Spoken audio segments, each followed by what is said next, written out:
Hey everyone, it's Kayvon with Askari Art. I just wanted to bring one of my good friends, mentors, art professors. His name is Tom Motley. He's been in the art world for quite some time, and I wanted to just ask a lot of questions because I've got a lot. Y'all have sent me a lot of questions. Used y'all again, but that's okay. We're in Texas, so I just wanted to introduce Tom Motley. I understood the word. So I just wanted to introduce Tom Motley. Hello, everybody. And just get started and let's just talk and see where it goes, see where the conversation goes. Kayvon was my student long ago. Not too long ago, but yeah, in the grand so, scheme of things. Yeah. So, and we've kept in touch, and I'm very happy that we've done that, stayed in touch with each other. Yeah. So, and this is very cool. I have. I'm assuming that at some point one of the things that we'll talk about are the alcohol-based inks, which are paints that I have not worked with. I only know about them through the work of Kayvon. I am much of my mature work has been what people would arguably call color field paintings. I do a lot of staining onto bare canvas and that with all kinds of mediums other than alcohol-based inks. And so much of the kind of the shapes and the forms that Kayvon achieves are not at all unlike things that I've done with oil paint or acrylics and others. So there's an affinity there, and I'm intrigued with it. I worry about his safety sometimes, because I see him painting with a mask on, and so safety is important. The stuff that I paint doesn't require that. And if you don't like the smell of turpentine, you don't even have to. You can just use odorless mineral spirits, Right. But I do. For some time, and it still continues today. I love the simple phenomena of the beauty of liquid color paint, poured where it has an opportunity to seek its natural level, driven by gravity. I like to respond to what that natural phenomena does. I'll let a surface dry. I'll come in and put a new layer on top of that, a new layer on top. So I do. One of the beautiful things about layers of paint, of course, is that if you pay attention to letting this layer be a little more translucent than the other one, this one a little more transparent than the other one, you can really build up beautiful layers of color that the thing I appreciate about staining and pouring is that much of my final painting winds up being, it's simply in the skin of the surface of the material. So it's not like I'm not having impasto piled up on top of the painting, though there are many artists who I really appreciate who do that. Yeah.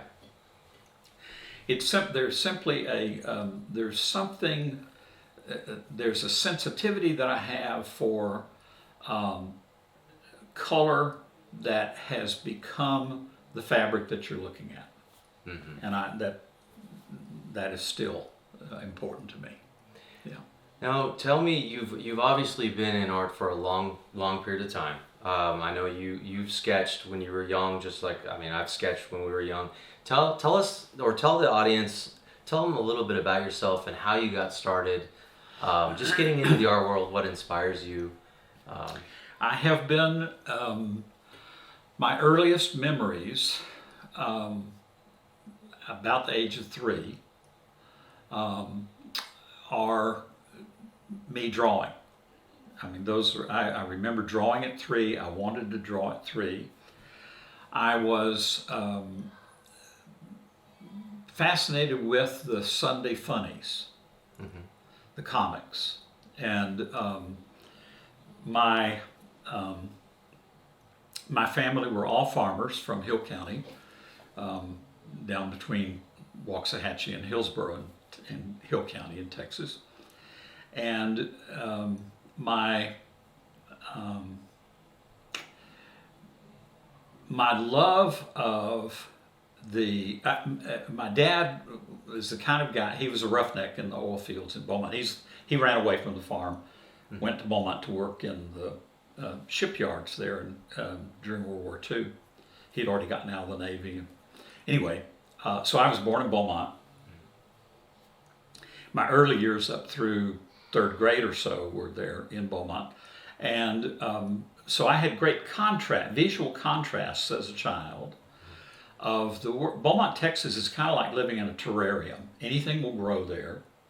It's at the upper range of the tropical region, and it's at the lower range of what's called the piney woods in East Texas. So in people's backyards, you will have a pine tree and a grapefruit tree and a banana tree, and what do you want to grow? It's just, now you also have lots of mosquitoes and moisture, But the visual contrast of that world that I was growing up in compared to the world of my cousins up in Hill County could not have been more striking in the 50s, because Central Texas and the Hill County were in terrible droughts during the 50s. Huge sun cracks that would open up in the cotton fields and all us kids played in them like they were, the Grand Canyon or something. That's how deep they were. The sun never went away. It was just white hot. So that's the contrast. The cuisine was totally different. I mean, my dad had all these Cajun buddies that he worked with in the oil fields. And so I'm in Beaumont eating rice instead of potatoes, eating jambalaya and shrimp creole and all these exotic dishes full of seafood stuff. My cousins in Hill County they're eating chicken fried steak and mashed potatoes all the time, right? So I point that out. Anyone who doesn't know. Yeah, I point that out because, if you're, as a child, if you go to visit the larger expanse of your family, they're in a totally different kind of environment where I'm in Beaumont watching Gulf clouds come in. It's affected much of my art over the years. As a child, one of the things that I love the most about living at sea level, because Beaumont is like Holland. Mm-hmm. A lot of my Dutch friends, when they come over, they want to go see, because the drawbridges and the canals, it's all there in southeast Texas.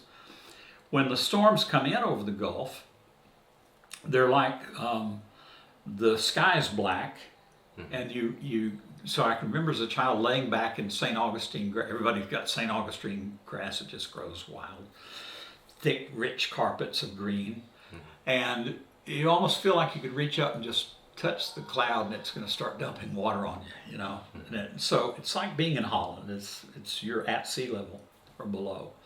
And colors everywhere, and everything is verdant. And I know that affected, I look back at some of my earliest, most successful paintings, and I see the colors of my childhood mm-hmm. in those paintings. There's a painting titled Beaumont that was, for 30 years, was the main painting at the admin building at the college that I taught at, right outside the president's office. And probably 5 or 6 years after I'd painted that painting, I was going up the stairs one day to see the president over something, and I'm looking at the painting, and it suddenly dawned on me what all the colors were about. The colors were, one of my favorite things as a child was, my dad used to go over to Crockett, Texas, mm-hmm. in the Piney Woods area, and we would buy black diamond watermelons from this old guy who had, I remember he would have them set on shelves, and the melons are huge, 40 or 50 pound watermelons. Wow. That would be, and I remember all the shelves would be doing like this, under the weight of those melons. My absolute favorite melon, the black diamond, is a beautiful dark green melon. Mm-hmm. And my dad or uncles or neighbors or whoever would be opening one up. They'd start it with a knife, and then you hear that wonderful crisp sound as the watermelon opens. Uh-huh. And then inside is the most gorgeous red color that you ever saw, with these beautiful little almost geometric lines of little black seeds, mm-hmm. And those were the colors that were in that painting. that I did not think about at the time. And I think this is something, especially for younger artists, don't be in too big a hurry to analyze what the totality of the meaning of the work that you've just done is, because much of what we do as we make art is intuitive. We're making it because we're like poets. I've got to make this poem, and I don't make it with complete and total understanding. Probably if you had complete and total understanding, you wouldn't make the thing. Right? Because part of it is the journey, Right. And so I think there is anyway, in short, my experience has been that usually 5 years out from a painting or a drawing or a photo montage or whatever it is that I've done, a print, give me 4 or 5 years out and I can kind of look back at it, and usually here's what happens. The painting will tell me things about myself, about where I was when I painted that thing, where I was mentally, where I was in society, relationships, or whatever. I see Tom Motley in those works, and I can go, oh, okay, I kind of have an idea about why I did the composition that way at that time. Because at the time, I was trying to get this or that done, and in other words, you cannot avoid your life's experience and your responses to the world as it is at the time that you're making that particular work of art. It's unavoidable, and much of it is not. You're not going to be cognizant of some of the factors at the time, and you shouldn't be. It's not necessary, because you're responding to different things. My great love as a child was, of course, illustration and cartooning. I wanted to be the next Walt Disney by the time I was 30, right? I had, around the age of 11 or so, I discovered Mad Magazine. And so then I would, as a child, I drew comics. There used to be a wonderful comic strip called Pogo Possum. You can look that up, very famous. Walt Kelly, one of my favorite illustrators. And Walt Kelly was the main cartoonist who did all of the covers for Disney's various comic book publications and that. So I followed Walt Kelly's career, and as a child I could draw. I drew Pogo and his little Albert the Alligator and all his little characters that are in that comic strip for my friends, and then discovered Mad Magazine, and suddenly Jack Davis and all of these great Wally Wood, these great illustrators that I would borrow from their styles. So by the 5th grade, I had my own comic strip that I was drawing to entertain the kids in the art classes. I had some wonderful art teachers in elementary school, Ms. Wilbur in particular, who took a liking to what I did and really encouraged me and promoted me. She'd put a gang together of kids this would be like, we'd moved to Dallas. This would be like 5th, 6th, and 7th grades. And Ms. Wilbur, Hattie Wilbur, she made arrangements with a little department store. It was kind of like an appliance department store on Jefferson Street over in Oak Cliff. I was at Rosemont Elementary in Oak Cliff. And we would go to the store, and I would paint the windows for Halloween, Thanksgiving, and Christmas. All cartoon characters, of course, that I had invented, right? I didn't invent Santa, I don't mean that, but or ghosts for that matter, but that's what we're painting. So it was really cool because it was kind of like a Disney thing, in that she would bring other kids with me to the store, and we would spend like a weekend working on the windows.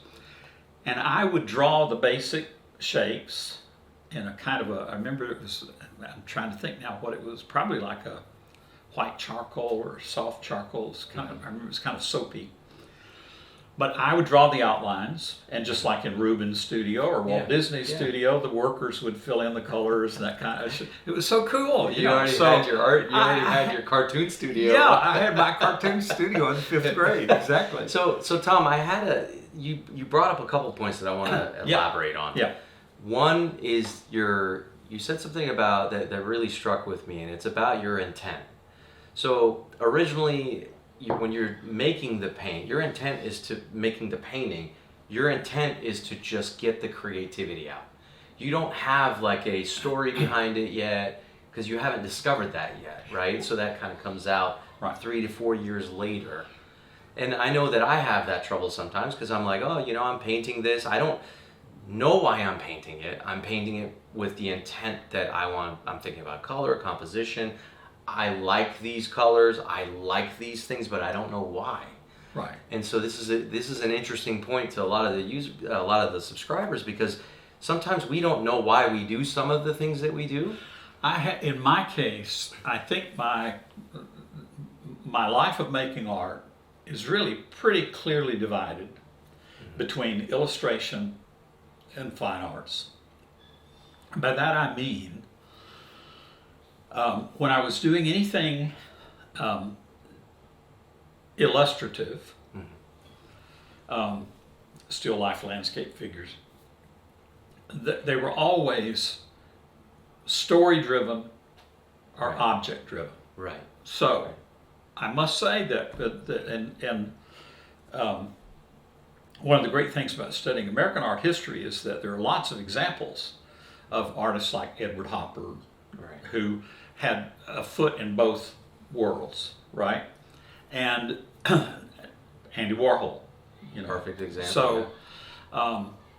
So my love of telling stories extends from the comics and the comic books and all that, the comic strips that I wanted to make. What happened to me was I was in the Air Force. So I was a printer in the Air Force in North Dakota, and the head of the department, a wonderful guy, Bob Nelson, at the University of North Dakota, through a set of circumstances we won't go into, I wound up taking graduate painting courses at night at the University of North Dakota. Even though I was an undergraduate, some of the faculty took a liking to me and liked my work. And so I remember Bob Nelson was a very well-known pop artist who sold like crazy on the East Coast, a very knowledgeable man, and he was a real fanatic for making things properly. So I learned how to build stretcher bars so that they would last forever. I learned how to stretch canvas. We had one exercise where we had to make our own rabbit skin glue, which was an interesting process. But because that does start with a rabbit at some point. Hence rabbit skin. Yes. All right. So Bob says one evening, because I always worked late as I could at the art building, and he said, "Tom, you need to go over to Minneapolis and see the Walker Art Center," which was one of the new. This was kind of the period, and we're talking about mid-'60s, where modern art museums were starting to be built around the country. Not a lot, for the majority of the history of art museums, they're about old stuff. Right. So the idea of modern museums is relatively new.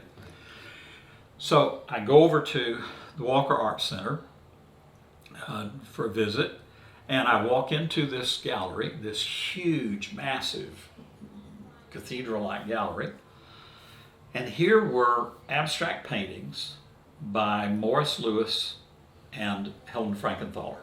Oh, one of my favorites. And Kayvon, I wept. I was 19 or 20, maybe 20 years old, and all of my ignorance loomed up before me. I'm looking at these incredibly beautiful abstract paintings, okay? Now, at the time, Tom's mindset at the time was people do modern art because they can't draw. People do abstract paintings because they can't draw. Right. There's nothing worth looking at after Cezanne. You know, I mean, all of that stuff, just, it was like the dragon of my ignorance loomed before me and said, "You've got a lot to learn." Yeah. And so, because here was what I was confronted with, I was looking at these paintings of just exquisite beauty, and I was curious about how did they do that. I didn't look at the paintings and go, "Oh, well, could that be a turtle? Or could this be a car going down the highway?" Right. It was just, I was presented with the phenomena of liquid color, the beauty of that. And when your ignorance looms before you, you have two choices. You can slam the door, but it'll always come back. Right? You know what you need to learn. Right. And so I tucked my tail between my legs. I went back. I started over again with art history. I'd had a few semesters of college under my belt before I went in the service. And I basically just started trying to make paintings that mimicked what I had seen in Helen Frankenthaler's work. I stretched huge canvases, and I just started pouring paint. Because, you start with the thing that's attracting you the most first, right? So the thing that attracted me was like, my gosh, how did she do that? How did she get that to work? So here's all these beautiful layers of color poured into bare canvas. So that I was really attracted to the idea that, my God, the paint is within the skin of the painting that you're seeing. Right. I mean, it's like, it blew my mind, man. So then I became an abstract painter. And the majority of the large works that have been shown in museums and galleries have been large abstract paintings. But I love to draw. My dear wife Becca has, I've got shelves of my sketchbooks like this from way back, always have them with me. And I remembered him having these sketchbooks even when I was in his classes. I bring them to class. Yeah. You would have them in class, and sometimes you would show us a little glimpse of what he was working on, but he always had it with him, and I encourage you guys to Right.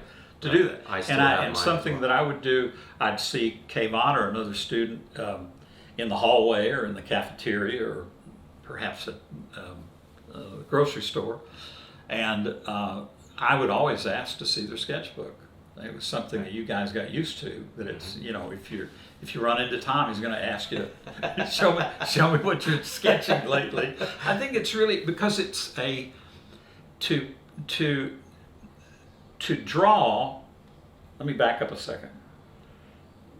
In looking back at my sketchbooks, this is a very interesting thing that I only discovered maybe 10 years ago about myself. If at the time I am painting on a painting that is subject driven, that has a story to tell, or I'm illustrating a scene, okay, my sketchbook is filled with abstract compositions. If at the time I'm painting a large abstract painting with pores, and then I like to paint in hard edges that relate to the pore, all that kind of thing. My sketchbook is full of drawings of like these glasses and cups that are on the table, maybe my foot in front of me, a little bit of a landscape. What I've figured out by myself is I need both things going all the time, because I love to draw things that I see, and I love to draw things that I haven't seen. And I need both of those things happening. So that's something that's very interesting for me to look back at my sketches, and I can tell you, if I look back and I see like, I've got a drawing of our Luther, our Labradoodle.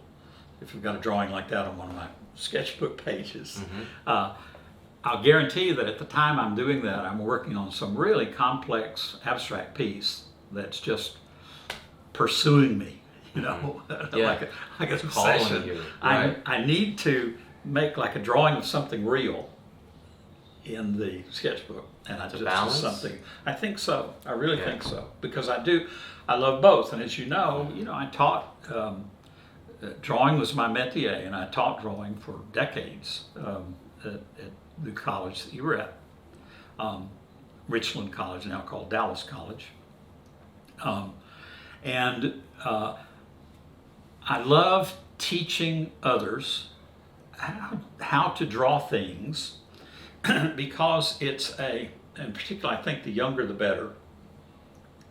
There's a kind of psychological growth that happens for you when you can draw something that's out here in the three-dimensional world and record it on a piece of paper, and it captures the sense of volume, the sense of movement, all of those things on this flat two-dimensional piece of paper. For anyone who teaches basic drawing, for example, in a basic drawing class, you can see the eyes of a student, you can see their eyebrows go up when they're drawing, and they look and they go, oh my God, this looks like the foot of the model. Or, oh my gosh, this shoestring on my tennis shoe is really looking like a shoestring. And it's like, it's like a little child when they, the sooner you learn, the younger you learn how to swim, the better. Right? And it's a huge psychological growth. It's like a sense of confidence. That's what you get to see in basic drawing. And so do you feel like that you need that basic drawing to be able to pursue abstract, or is there a need for either or? Well, for me, it is, yes. Okay. And I do, and I think for the, I hope I didn't just mess up your mic. No, you're fine, you're fine. I do think that if you are driven to be an artist, then you're going to make art. And the thing is that depending on what you want to make, you're the best person to tell you what it is that you need to learn. Right. Your calling, whatever that may be. And if let's say that if you find that like you really enjoy drawing torsos, and you say, this is, somebody says, what kind of artist are you? I really enjoy torsos. I draw torsos. I'm a torso artist. Okay. So, and you find after you look at the past 2 years of torsos that you've been drawing, and you start to notice that you never draw hands, right? Like, well, why aren't you drawing the hands? Well, the honesty is you're really not good at drawing hands yet. So what do? You go take a class and learn how to draw hands, because there's somebody out there to teach you. There's somebody on the internet who'll show you how to do it. You know?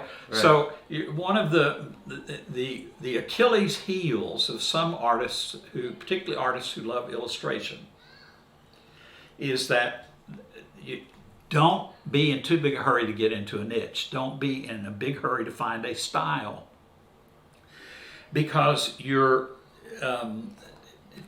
might find an outlet where, let's say, you've developed a character, you've got the cutest little wide-eyed raccoon character that's just so lovable, and it's like in The Invention of the Teddy Bear. And maybe you find a greeting card company that goes, give us those, we're going to pay you a fortune. Well, and you draw that for 20 years. Right. And it's that same raccoon character. Well, if your only objective in art is to make a paycheck, right? Then most people get unhappy. Most artists get unhappy with drawing the same thing over and over again. It's just it's human nature. Right. I drew it. Right. So my only point in that is, you know what you need to learn, and there are resources out there where you can get it. Right. And so follow your gut. Your gut says, look, you can't keep avoiding drawing hands. You just got to bite the bullet and learn how to do it. And then you're going to be so much more happier with your torsos. Right. Where you're showing some hands. And it may change. It may change from torsos to hands Absolutely. now. So now you're a hand artist. Exactly. But that's interesting, because we sometimes tuck away that need to learn something new because maybe we're afraid of it. Absolutely. There's that, and because maybe we're afraid of not being able to draw hands. So you say, you know what, I'm just going to hold that off because I'm so successful drawing torsos. I'll put the hands behind them.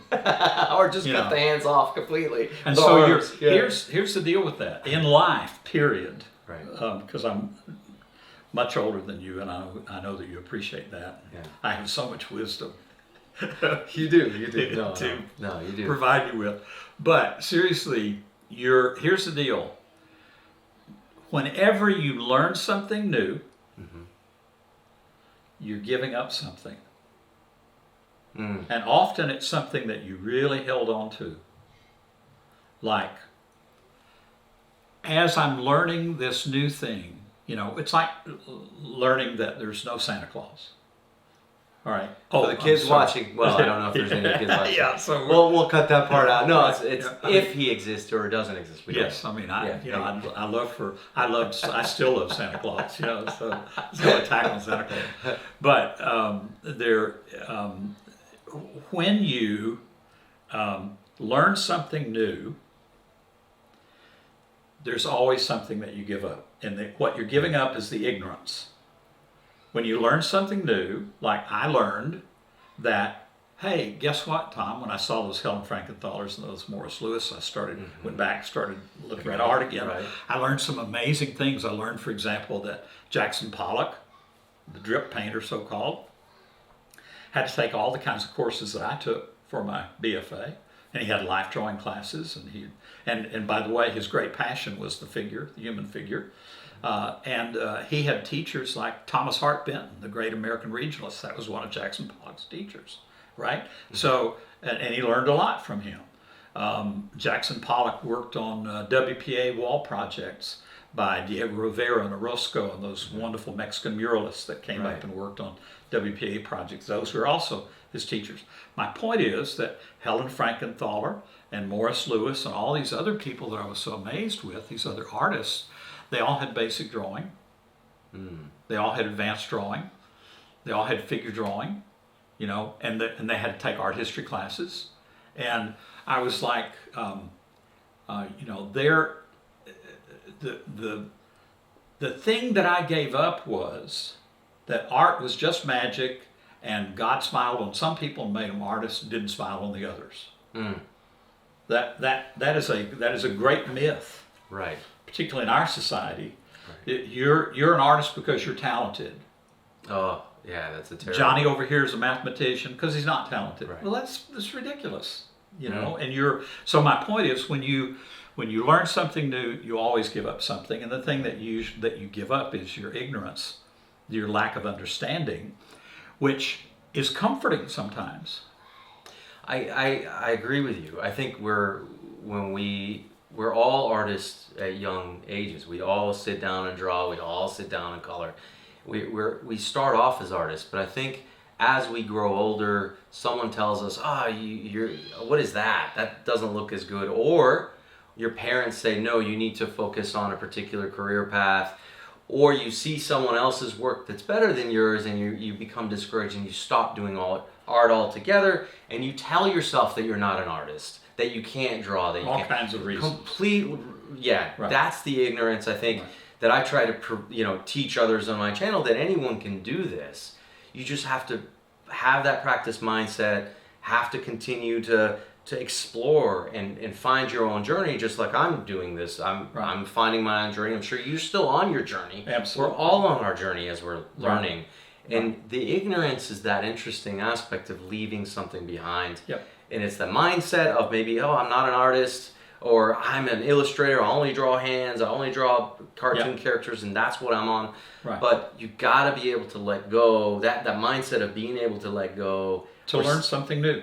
To learn something new. Yeah, right. And you have, there's the world of possibilities of rejecting becoming an artist. Yeah. It works the other way too.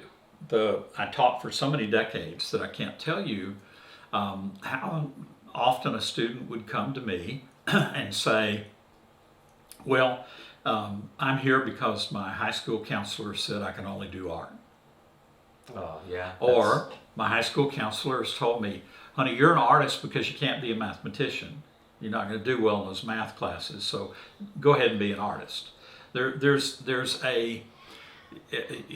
to hear 1,000 voices from your elders, from your family, I know when my paternal grandmother, who was very, very almost 102 when she passed away, and all of my farming family, when I had my MA show for my master's, and they all came.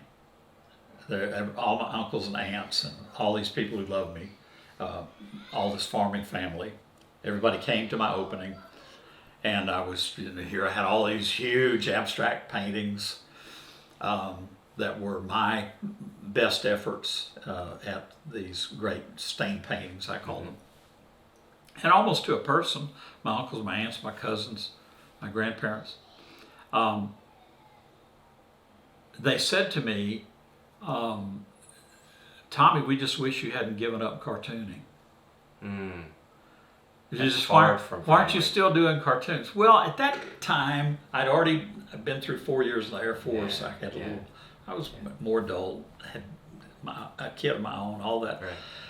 But I realized that in their minds, because I was a cartoonist from childhood, and they had my family, God bless them. I mean, it was like, to them, art was like, if you were looking at a painting, which they rarely saw, but if you were looking at a painting and there wasn't a cow in the picture, then why would you look at it?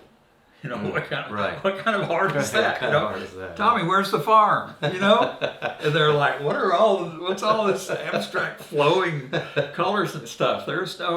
They had no reference point for any of that. All they realized was, Tom, you could have been a great cartoonist. So I'm saying, that inner voice, that Jiminy Cricket in you that's the voice you want to listen to always.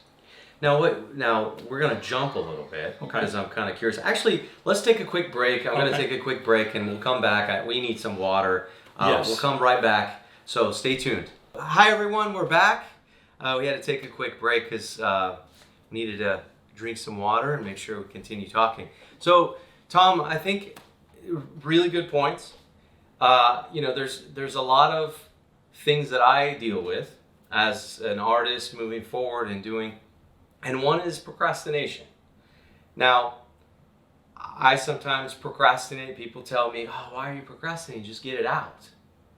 And I know you kind of think differently about that, the term procrastination. So tell us your thoughts, and I think you'll find it very intriguing.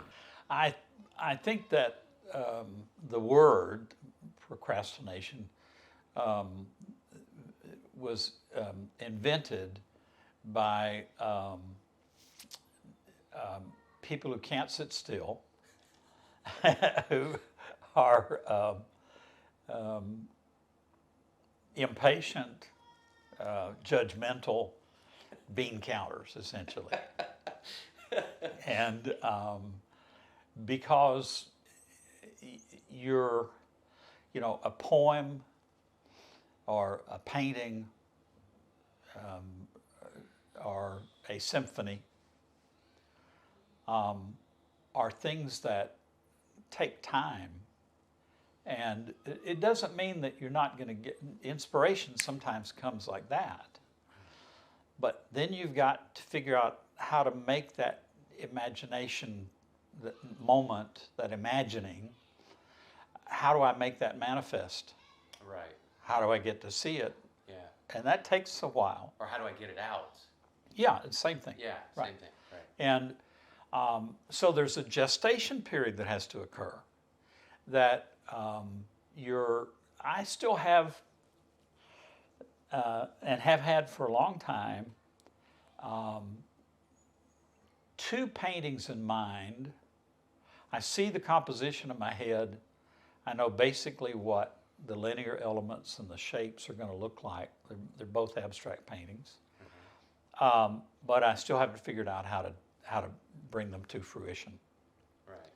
So I suppose you could call that, a bean counter would call that procrastination, but you're talking about procrastination of several decades, in my case, of these two paintings that have been in my head that I can't quite figure out how to bring them out.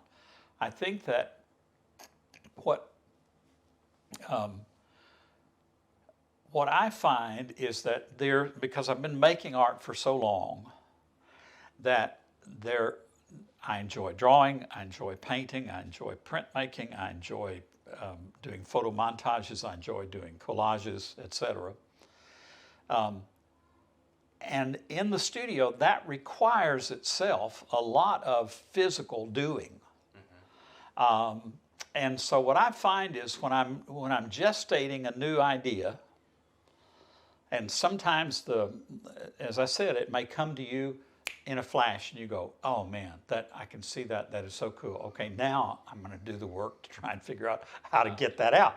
Okay, so while I'm doing that, there are so many things to be done in the studio that are fun to do. Like I have, and you and I have talked about this a lot. I'd love to stretch canvas.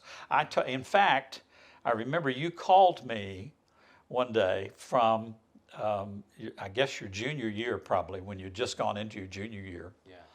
And you called me and you said, "Tom, I'm calling you to thank you for teaching me how to build stretcher bars, because I've got a TI that I'm working with, a TA that I'm working with, who has got a system it's just not as good. And thank you for, so you and the others who went with you up to your school were like, really, that was great, because that's you can thank Bob Nelson at the University of North Dakota for that, because that was the guy who taught me how to really stretch canvas. Well, I've been doing those things for so long that when you're sanding a new wood panel, when you're putting on a primer or gesso on a canvas, when you're stretching the canvas or building the stretcher bars, in a way, that is a very comforting kind of activity to do that I really don't have to do a lot of thinking about. Now, the first time you build a decent stretcher bar, you're going to have to do some thinking about it. It takes some work. But after you've done that time and time and time again, it becomes very second nature. So I find that, doing those kinds of activities are really good for me while I'm congealing, while I'm developing the concept of the new idea that I have. So basically take the word procrastination out of your head, because as long as you're doing something, and would you say that it's not just building art-related things, gardening, with some of that, you're still mindless kind of thing, you're digging a hole, putting a plant in, or you're building a canvas, or you're sanding something, furniture, or cooking. I mean, I think that sense of producing is what you're talking about. Part of that comes from my larger families. I've been involved in one way or another with farming or gardening all of my life, and I've always had gardens, and I love planting stuff. Now I have 2 4-year-old grandsons, and it gives me great pleasure to plant seeds with them, and I've got little handheld seed planters that they get to tap, and I'm teaching them how to not throw the seeds everywhere, but I get to do all of that. But yeah, it's a kind of find an activity like that. If you're if you're making art, you're going to have some activity like that to do that you're going to enjoy doing anyway, because it feels really good to stretch a nice canvas and get some sand it, prep it. Yeah. But so in the studio, there's always some organizing that I could do. Oh, got all these papers mixed up, I'll rearrange them.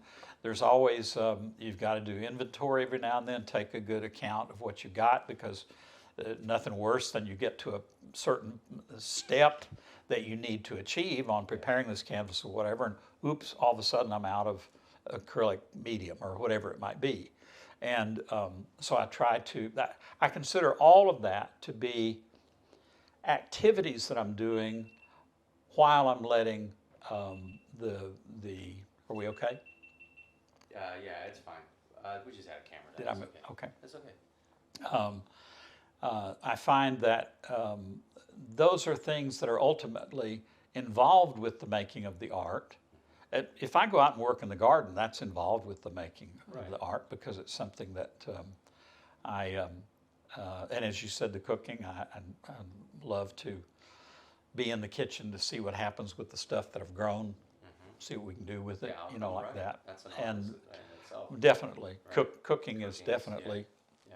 an art. Yeah. And water doesn't boil instantly, my friends. This is the whole idea of you Right. can't, not yet at Yeah. least. Maybe in the future it Right. would be an instantaneous thing. But water doesn't boil instantly. So with Especially that mindset- depending on elevation. Yes, that's true. I had the boys on it. One of my first, when they were real little, I used to take them out. We would go, I'd take them out to Estes Park, and always rented the same little cabin on the Fall River there. I remember the first time I did that with them when they were, it was just the three of us. And I was going to make spaghetti one night. So, you know, and Estes Park is at, I don't know, 13,000 feet, whatever it is. And I put this water on this little gas burning stove in the cabin. I'm like, you know, 15 minutes later, I look, nothing, you know, 20 minutes. So the next day at the little local grocery store, I was asking the lady about it. I said, what's the deal with she goes, well, my gosh, you're on top of a mountain, you know. It's like, it's not going to, boiling water is not going to work, you know. That's right. I mean, Cook something else. Letting ideas simmer, like letting it simmer, just like you're cooking, you know, letting that idea simmer Right. as you're working it out. I Right. mean, the instantaneous, you know, aha moment doesn't always happen. Now, there are some artists that maybe they do get that, but Well, don't then you be may fooled. get it. You may get it occasionally. Yeah, It's yeah. not going to happen all the time. But don't be fooled. Even that aha moment, you must have been thinking about it at some point. Right. Maybe it could have been years ago. Exactly. That your brain was subconsciously solving it Yeah. as you're going through life in general. Right. So that's a really interesting. So throw the word procrastination out of your mind. I would. Continue I don't- to practice, do No. things. It's be in my active. wife's mind. She said that's one of her favorite words. But that's not me, man. Yeah. Yeah. Yeah, that's good to see. That's actually a really interesting concept, Tom. That's a really interesting concept. So I know that I've gotten a lot of questions about, you know, just intermediate level, just at beginner level. I mean, you've kind of brushed over it. As a beginner artist, and I've got a lot of people who are artists who are now exploring Alcohol Inc.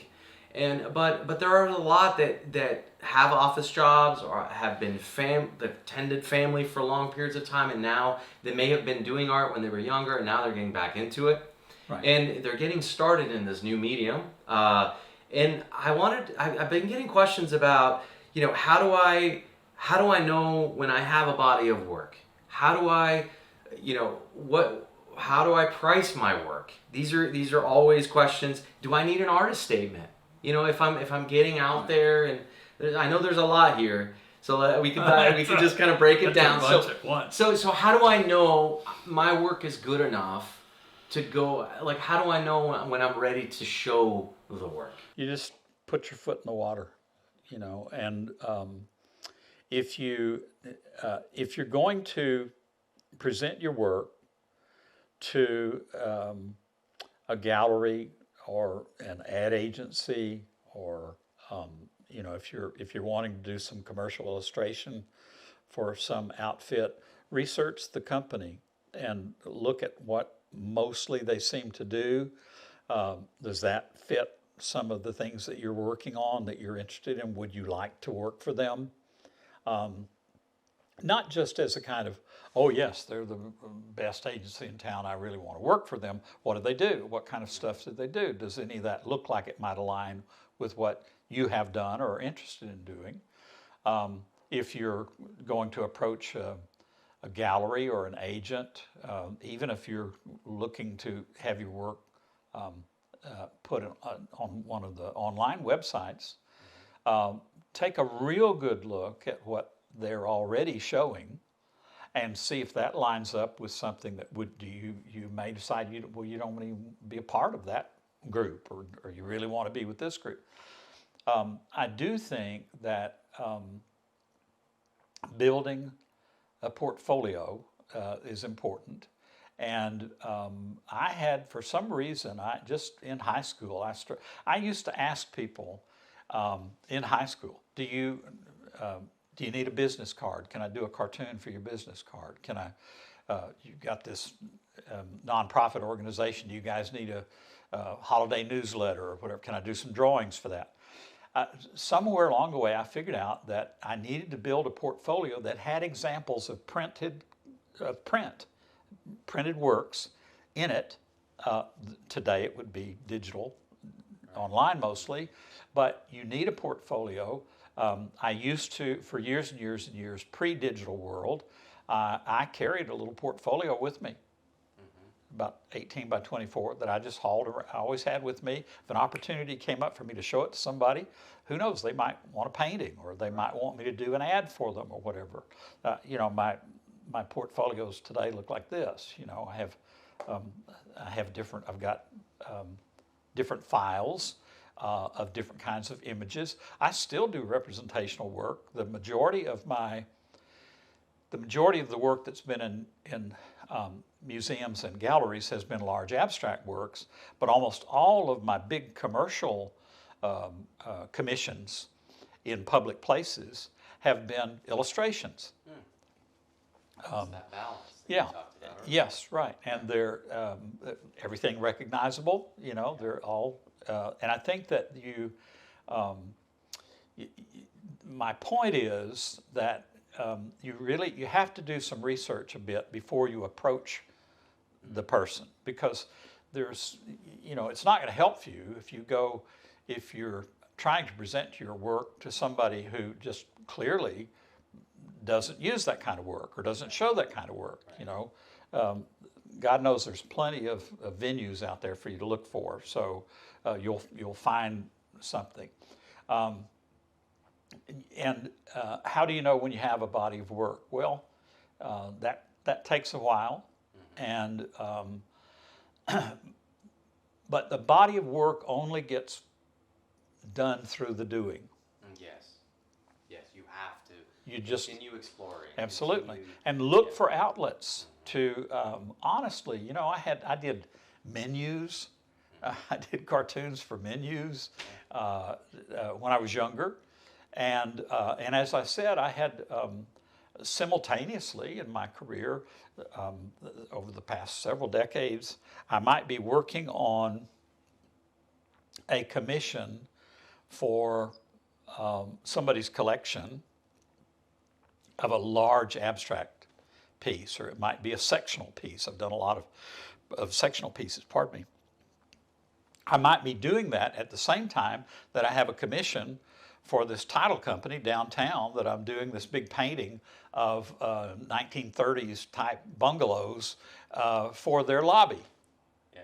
At the same time. Yeah.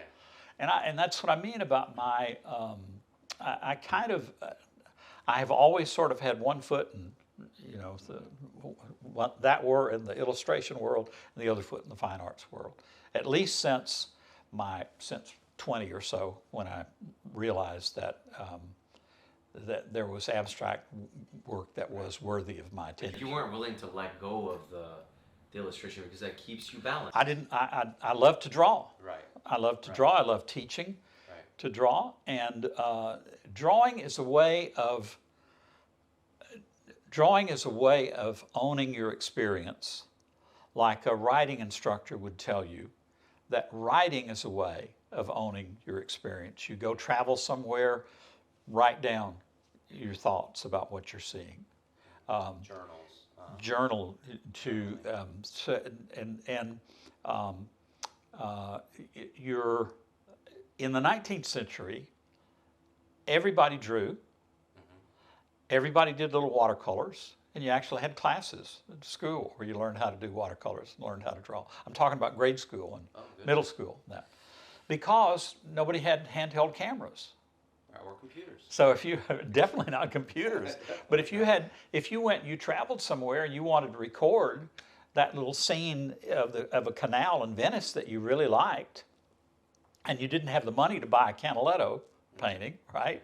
Well, you did a drawing of it, because nobody had cameras. Right. Okay, so my point is, and this kind of relates to what you were saying earlier, I can teach you to draw. You can learn to draw a thing. That doesn't mean that it's great art, but I can teach you to draw, and it's a great comfort and a psychological growth and all of that. Like a writing instructor would tell you, when you write down your thoughts about this experience you're having or this thing that you're seeing, then you own that information in a different way than if you're just taking a picture of it. Of course. And I think sketching is, I have in my, think about it, my muscle memory for all the years that I have drawn, when I look back at my sketches, when I go into a sketchbook and I look at the sketches, my muscle memory is there. When I draw, I'm probably remembering every line that I ever drew. I'm probably remembering the little cartoons that I drew as a 5-year-old, right? You know, I have all of those are all up here, right? And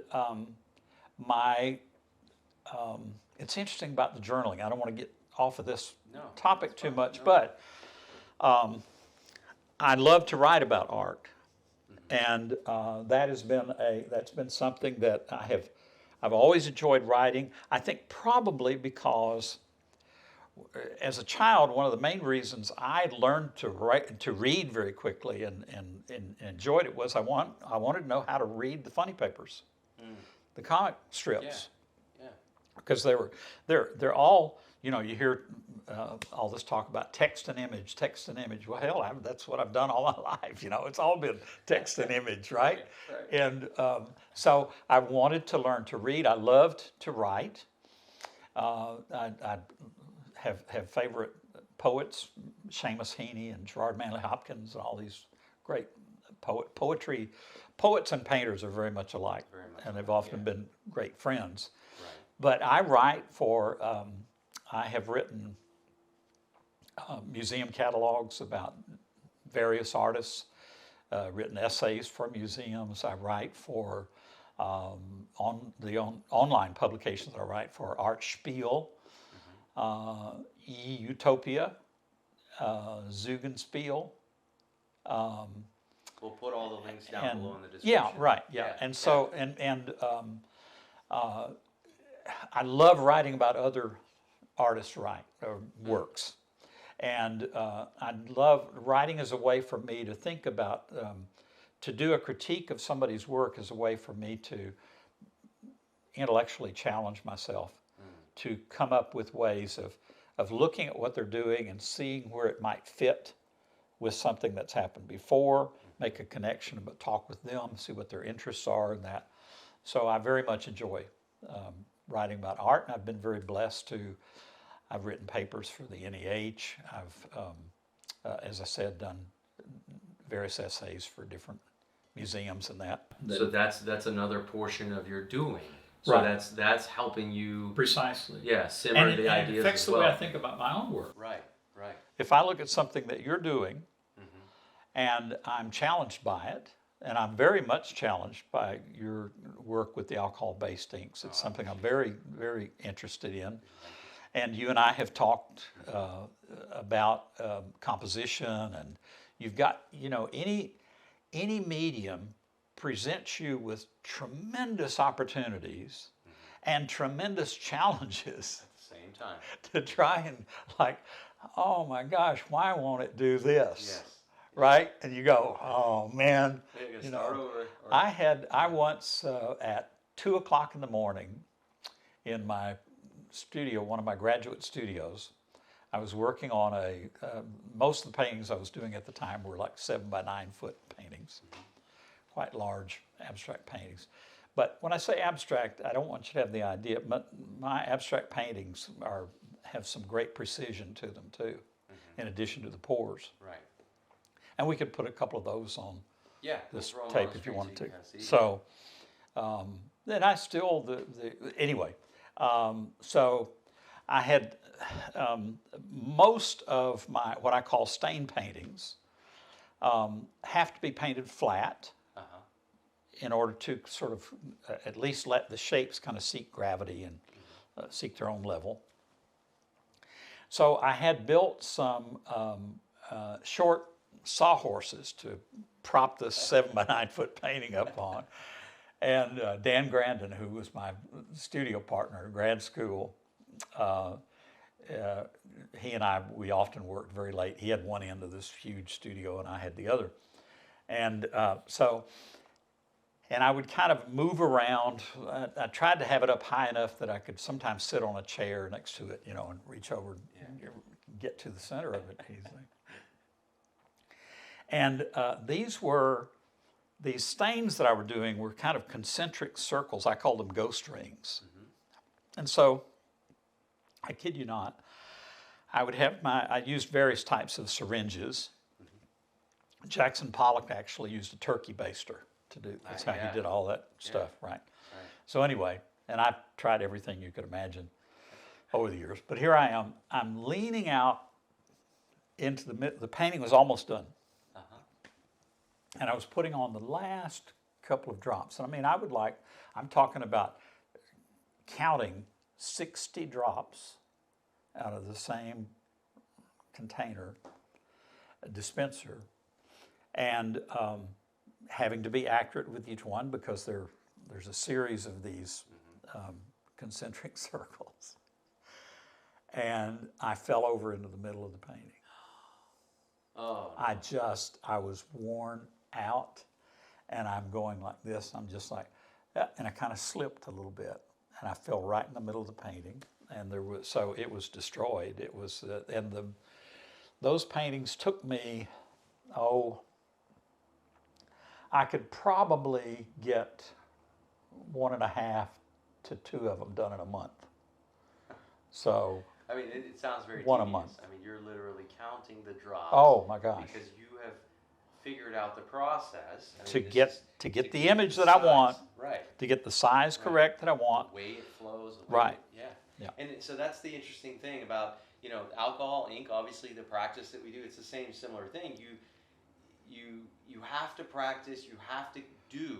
Right. So that you can come up with your own way and process to create or make. And it's trial and error.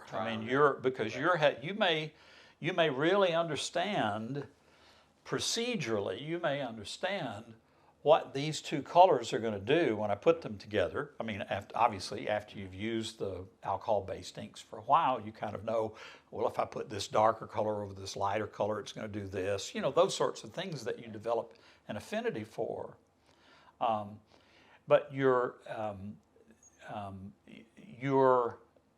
it's all about measurement. Mm-hmm. There are things even in the most painterly of as opposed to say linear, even the most painterly of things that you do, there are equations that are always running in your head. Oops, I put too much umber in there. Like, I don't know if anyone's going to ever notice that except for you, but you know it. Process. That's right. It's your poem. Right. So you know that. Oh, I put in too much. My sentence was too long. Now, so what about back to the pricing? Well, that's a difficult scenario. Here's the thing: after you find somebody who's interested in your work, and this is where gallery owners and directors will really help you with this because they know their market. And when you find somebody who, if they like your work and they want to take you on, and a good way to approach this is to when you first go into. Often this will happen automatically. You're in, and we'll go back to this in a minute. But I really encourage you to enter lots of shows, submit your work to lots of competitions, and that's one of the best ways to get some recognition before you go to see somebody. Like a gallery did or whatever. But on the pricing, if a gallery owner is interested in taking you on, listen to what they tell you, and let them. They know their audience. They know their market. Let them guide you with that. So some of that is really taken care of. Now. So let's back up a little bit. This was the method that I came up with as a student. And having taught for all those decades, it's the method that I would suggest to my students I'm talking about undergraduate students. and or novices for that matter, that if you're not in school and you're doing this occasionally, taking a class that you know you need to learn, like drawing hands, right? Then here's what I suggest, and it's what I did as a student and what I suggest to my students. You deserve to recover your material costs, and that's the main thing. I mean, as a beginning artist or as a student, what you want to do is to be able to continue buy more supplies.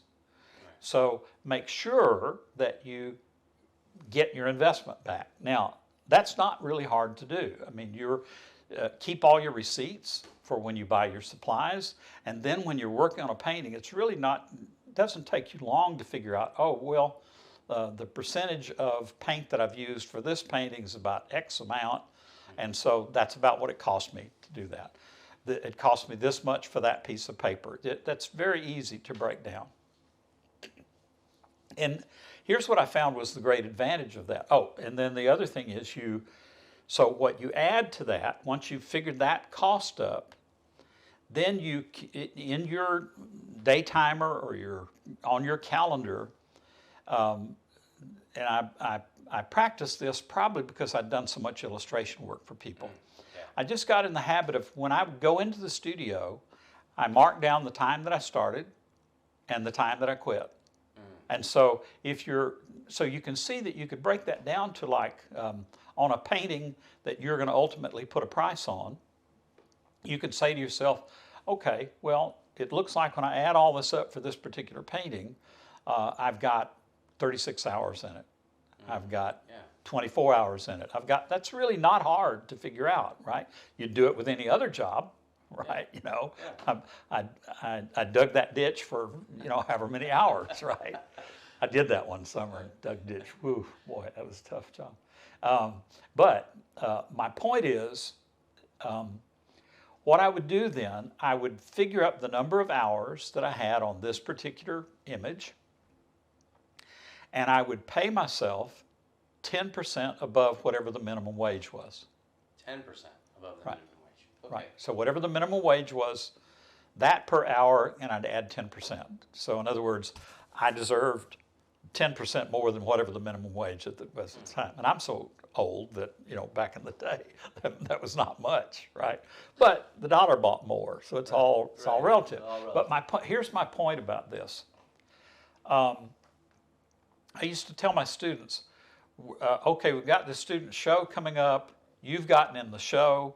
You need to price your work, and I never interfere with that unless a student asks me. So we'll pretend that this is like we're back a few years.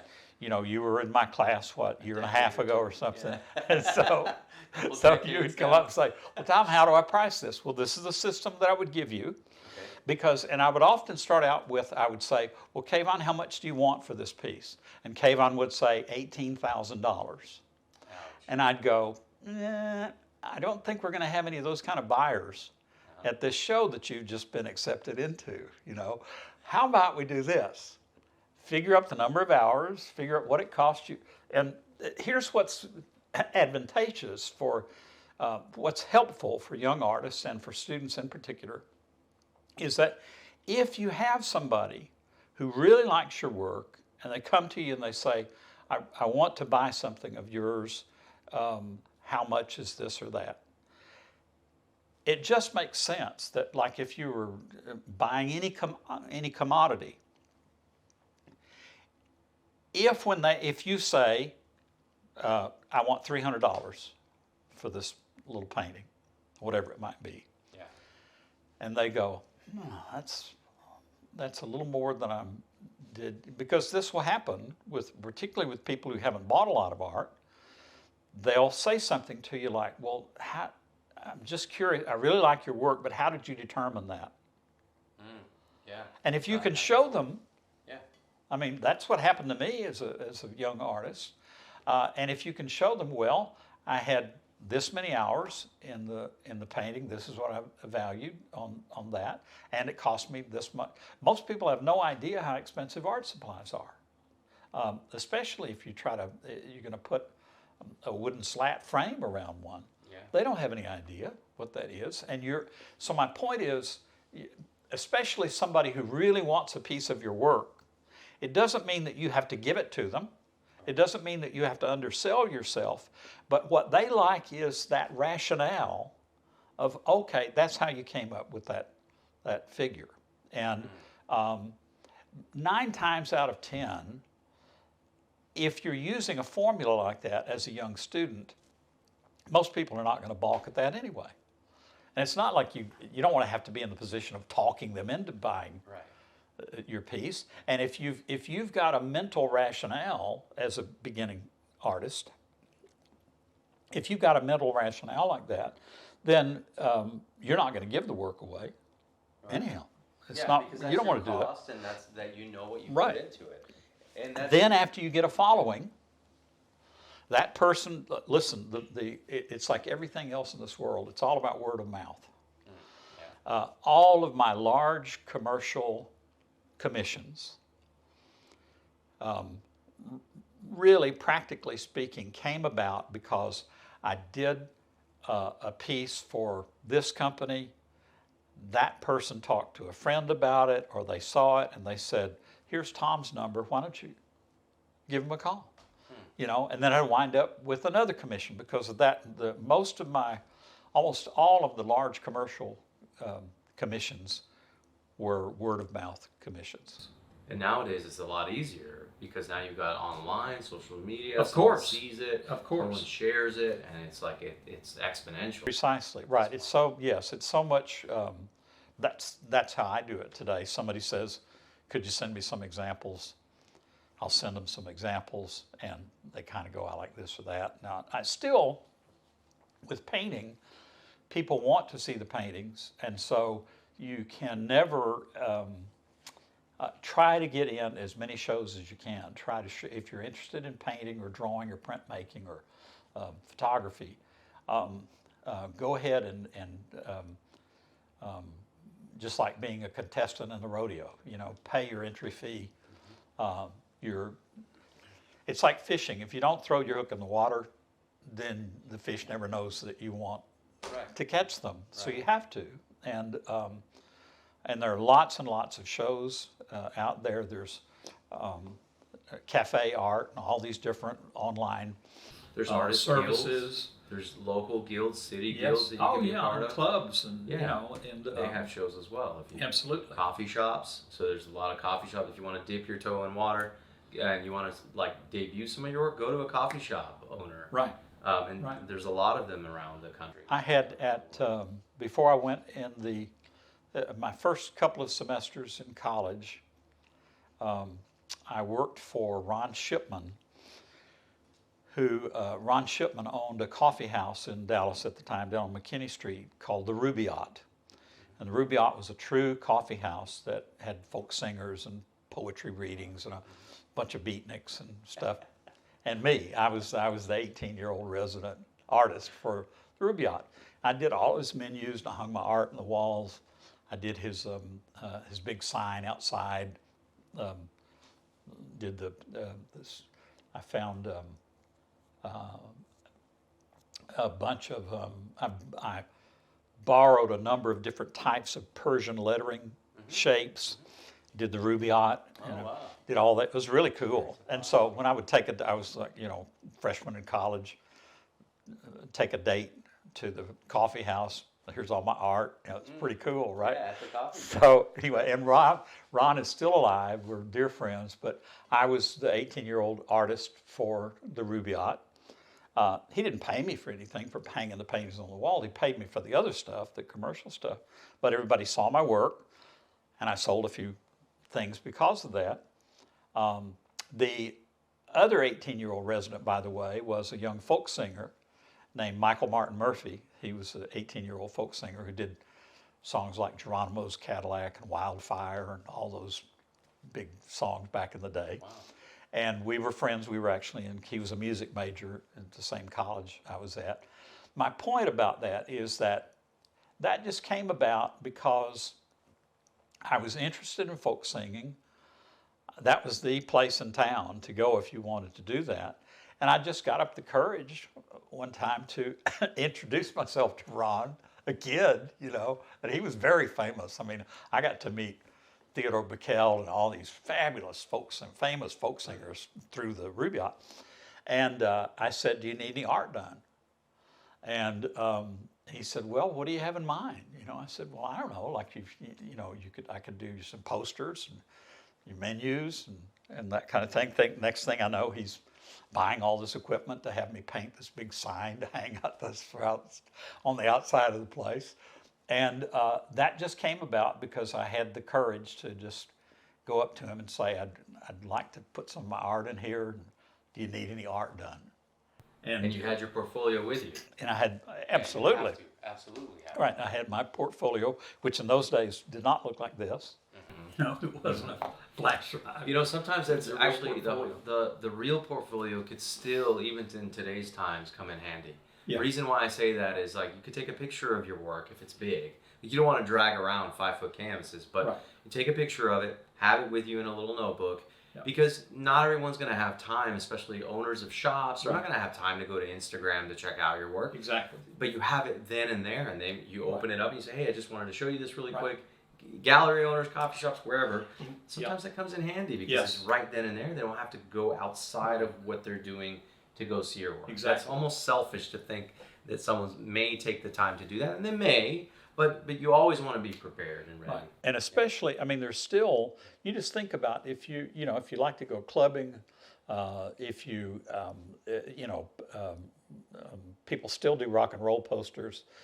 People still do posters to announce this or that opera or play that's happening. I'm in a show right now at the University of Dallas.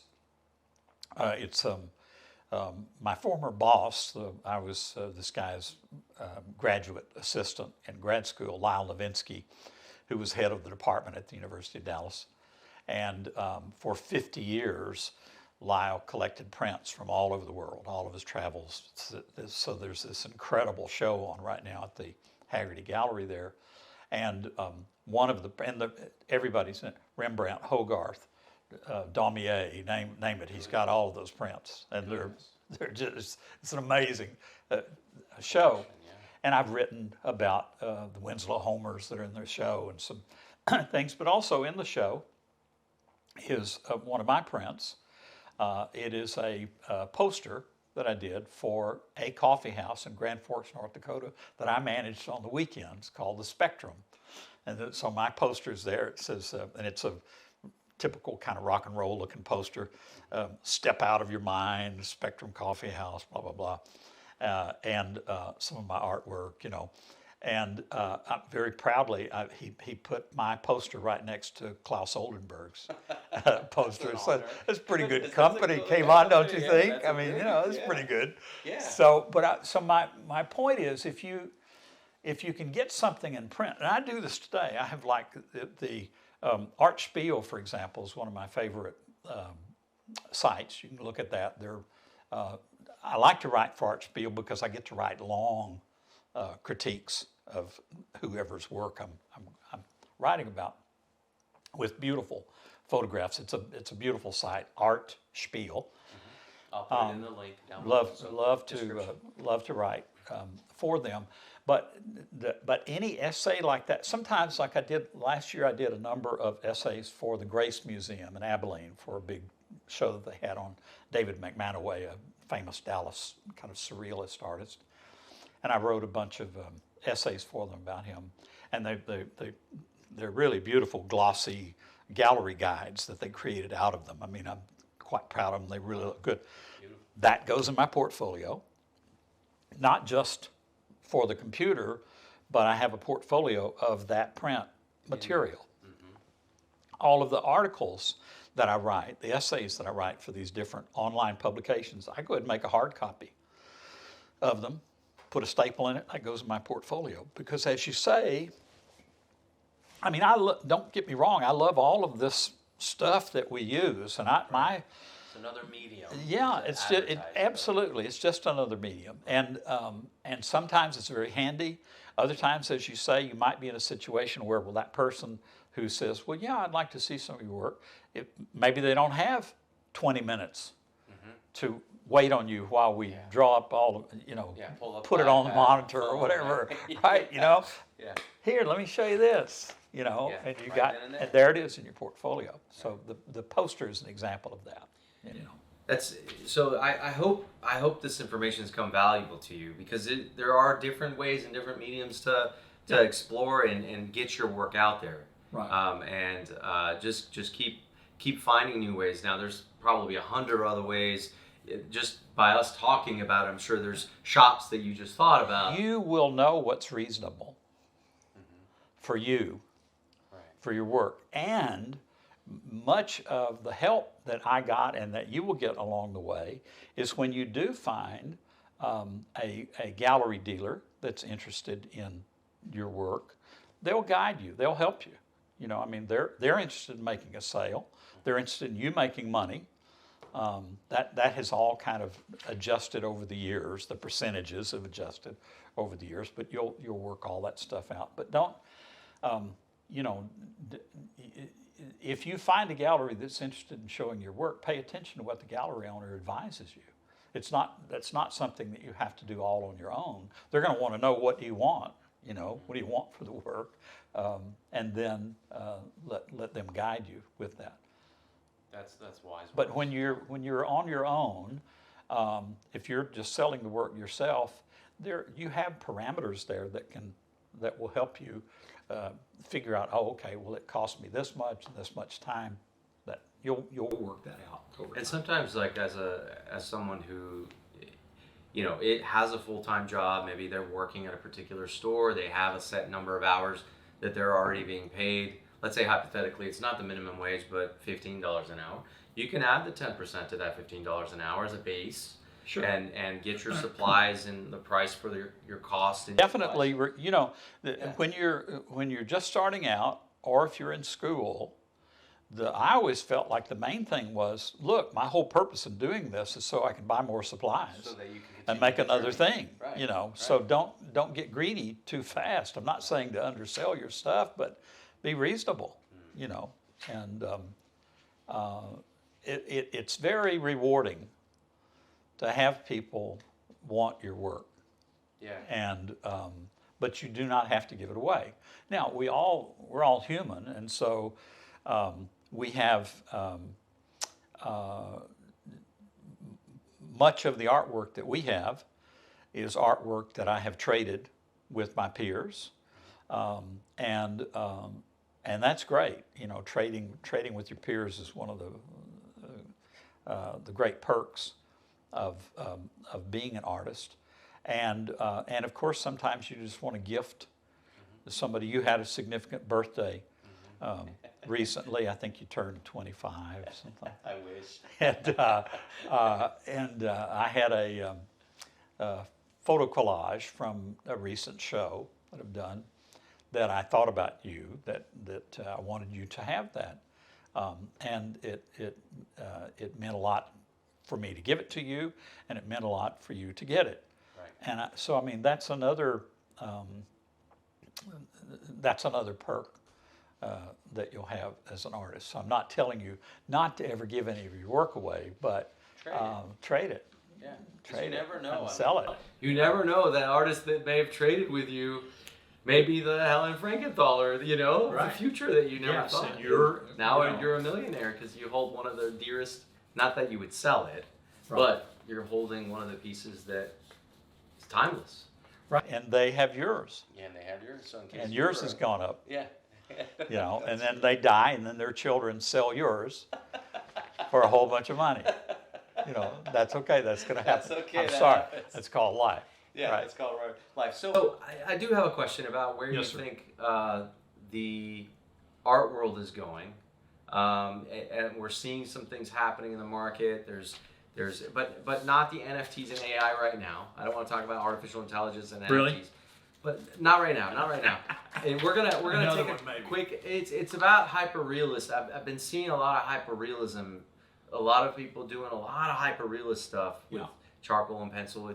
Maybe it's just growing on my feed, but I'm seeing a lot of that. I'd like to talk to you about that because I don't recall that being as popular as it is today. Around. It's been around. But I want to kind of explore your thought process on that, and then NFTs and AI generated art. So let us take a quick bathroom break, a water break, and we'll be right back.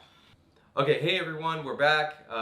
So we wanted to talk about photorealism, hyperrealism. You know, we kind of briefly touched over it before we dropped off on our break, but you know, I brought up the point that I'm seeing this coming. I'm seeing more and more of it. Like it feels like it's emerging again. And Tom had some interesting insight that I feel like. Well, we've sort of been through a hyperrealism phase before, not too long ago, when photorealism was the big rage, and artists like Audrey Flack and Richard Estes, who's probably my favorite, Robert Cottingham and others, that were doing these photorealism paintings. And in essence, painting pictures that look like photographs, that have that kind of quality. And at the time, what I frankly never really found what the big deal was about photorealism, because in the 15th century, the Northern Renaissance artists and Flemish artists like the Van Eyck brothers and Dürer and others, they were painting, whatever you want to call it, hyperrealism or photorealism, whatever. They were painting, for example, if they had a Flemish gentleman in a fur coat with a big fur collar, well, heck, you could count every hair in that collar. You could, with Van Eyck, you could tell that the figure that he was painting had glaucoma or eye disease going on in one of the eyes. It's there. I mean, and you know, and these are oil paintings. Okay, so when photorealism came about, and I made a big point of this with my students,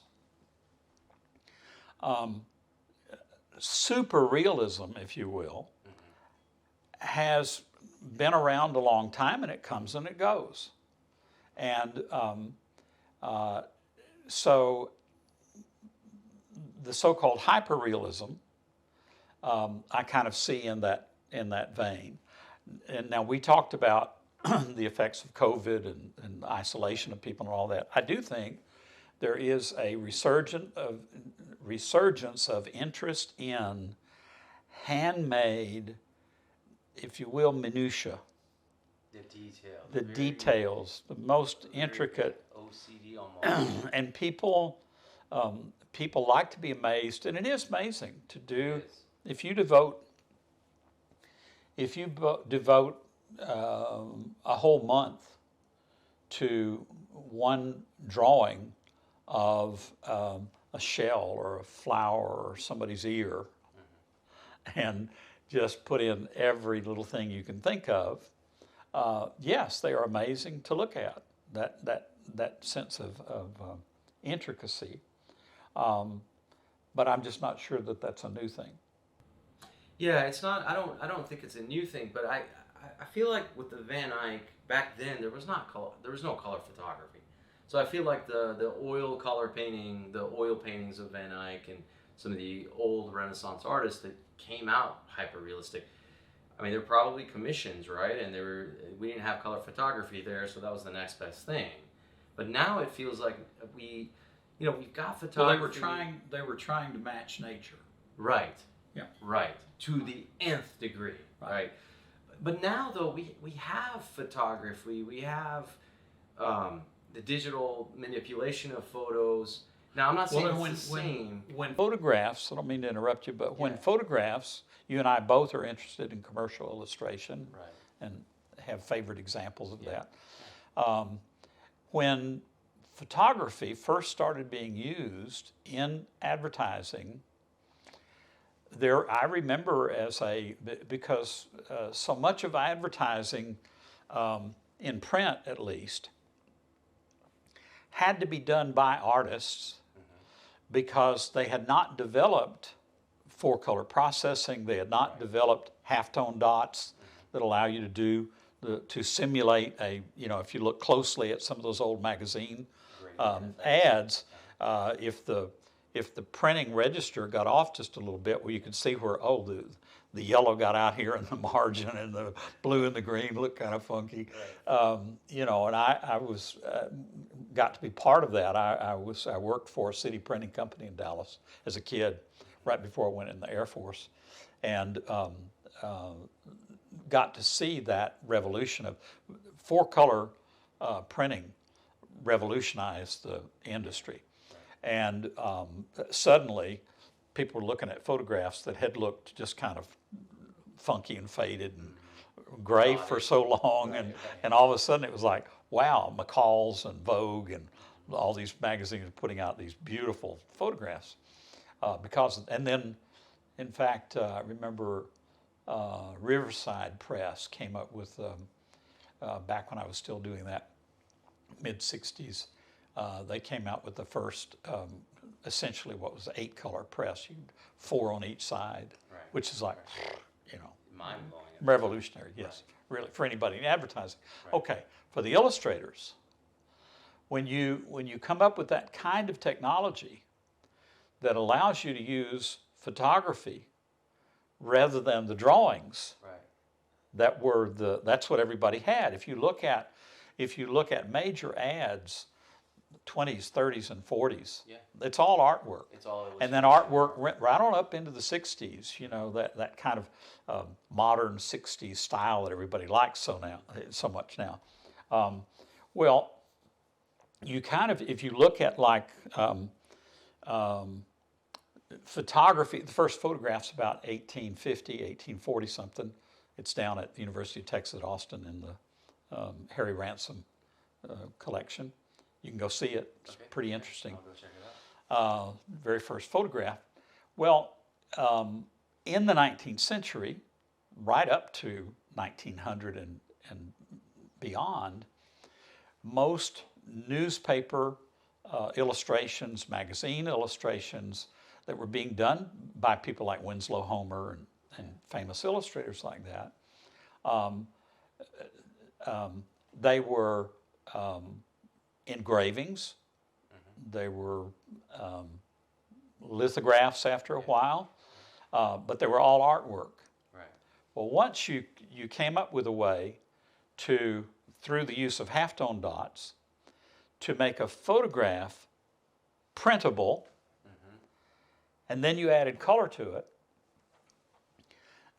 because I knew a lot of those guys. The illustrator, well, I was doing some of it myself. The illustrators are suddenly going, the photography was a serious threat then, became a serious threat because you'd better learn how to design using photographs, because that's what everybody wants.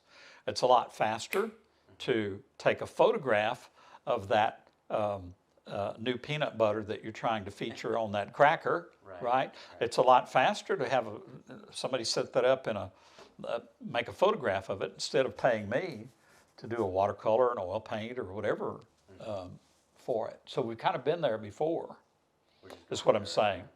We're going there again, and I think that like we've talked about in this morning's New York Times, a big article about this exactly, that some show that this person got in for just an AI generated image. And we've talked about this a bit. For me, the AI product is only a product of all of the factors and parameters that have been entered into that algorithm to say, well, this is what neoclassical art looks like, or this is what Romanticism looks like, or this is what German Expressionism looks like. All those things are, it's not simply all of the millions of images are out there on the internet, but it's also those kinds of, if I understand it correctly, those kind of descriptors and instructions that are being given to the algorithm. Is that right or not? Right. So so the AI generator, like that DALL-E, is basically taking a database of billions or millions of images, Right. either photos or paintings that have been done by masters, and it's figuring out how to regenerate a new image based on what it's learned. Right.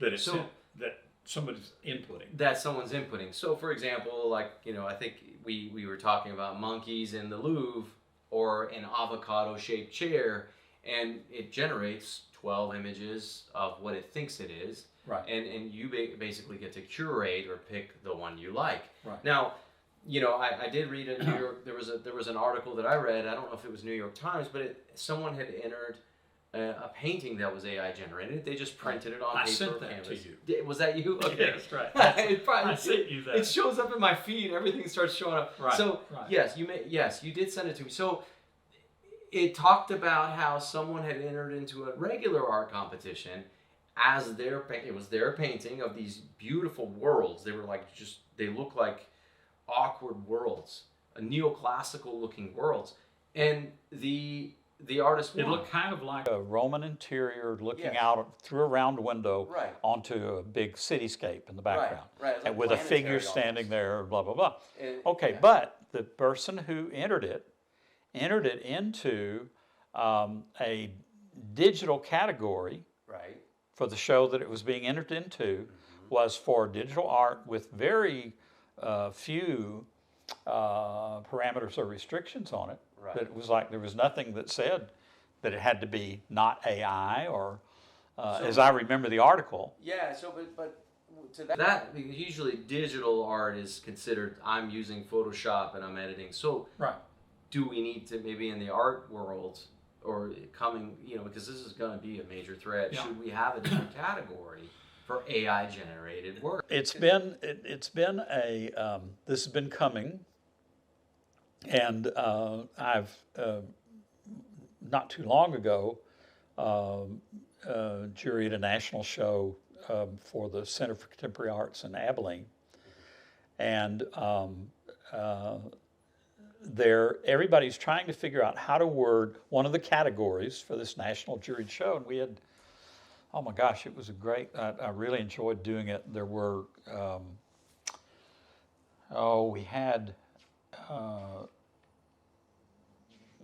of the accepted entries, we wound up with entries from like 32 different states of work that I selected to be in the show because I curated the show.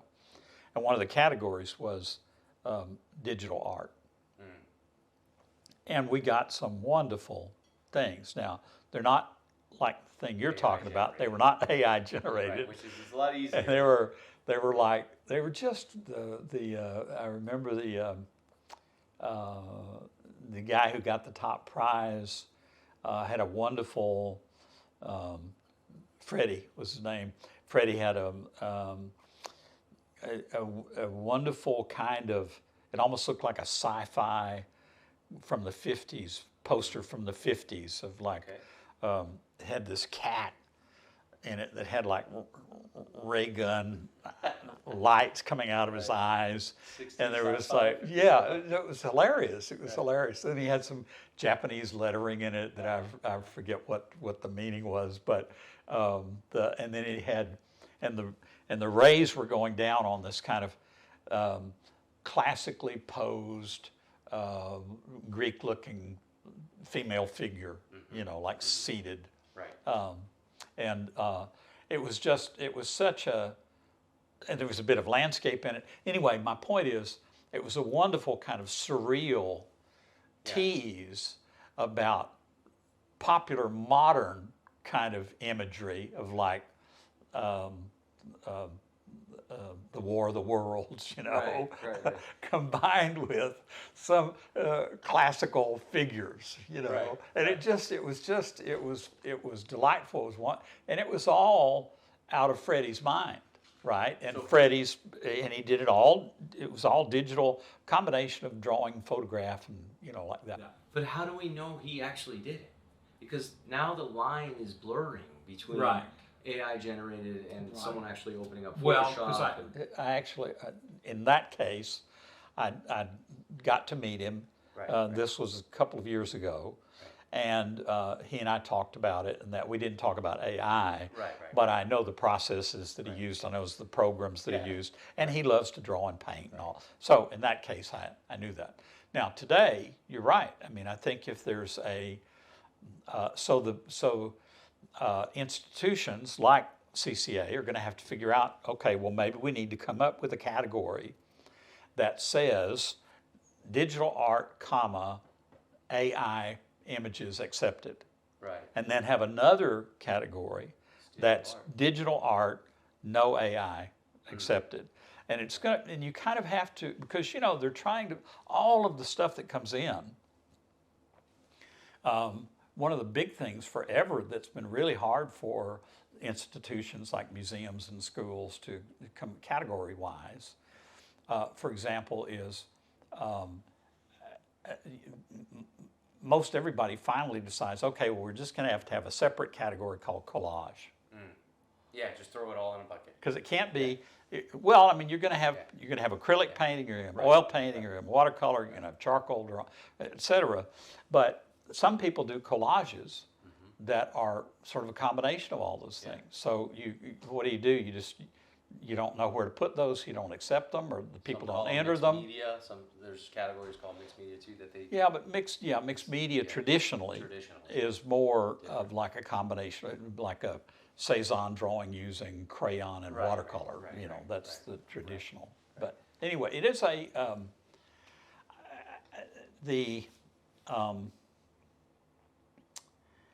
what I think is going to be interesting and scary is because I think at the moment, it seems to me, that the AI generated image is not made out of cognizance of the machine, if you will, that's producing it.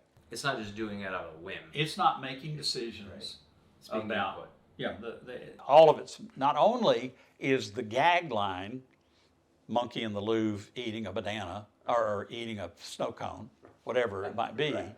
It's not just that. Right.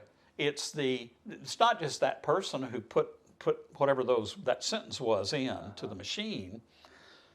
Everything that the machine is working with is pre-programmed. It's all stuff that has been put in, right? And that's what I'm saying. It can't just be millions and millions of images. Somebody has also put into that definitions about, well, this is neoclassical. This is what Romanticism looks like. I can just see this huge committee who wants to please everybody. It's like, you've seen movies where halfway through the movie you love the plot, you love the action that's going on, and then everything shifts and changes. Well, you know that the other half of the committee took over and didn't like it, so they came up with a different, probably fired the first writers. And it's like, so it winds up being this committee thing that, well, hell, what's the market here? Everybody in the world. We're going to try to please everybody. Right. And I think that's what, to me,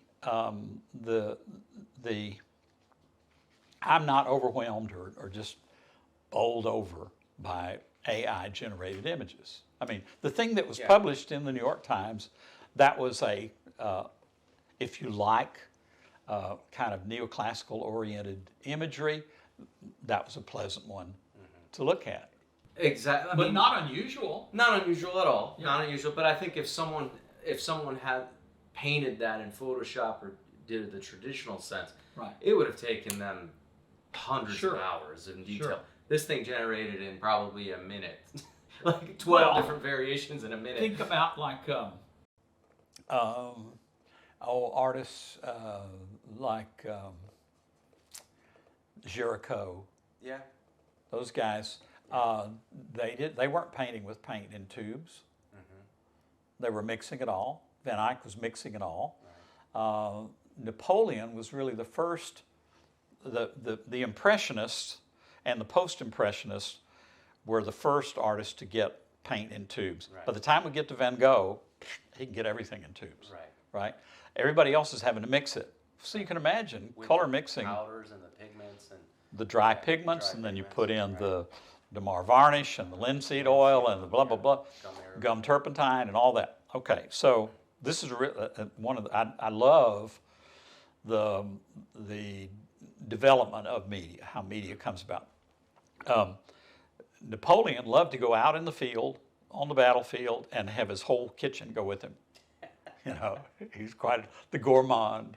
So he had the guy who was in charge of the commissary was the guy who came up with the idea of putting like tomato paste in a basically a metal foil tube that you could just then squeeze out. Goodness. And Napoleon always had with him an artist to paint his portrait, you know, and they'd pull along his hobby horse on wheels, and he'd get up on it, and they'd set up their paintings and all that. Well, it was that those artists started noticing, wow, you know, that's pretty cool.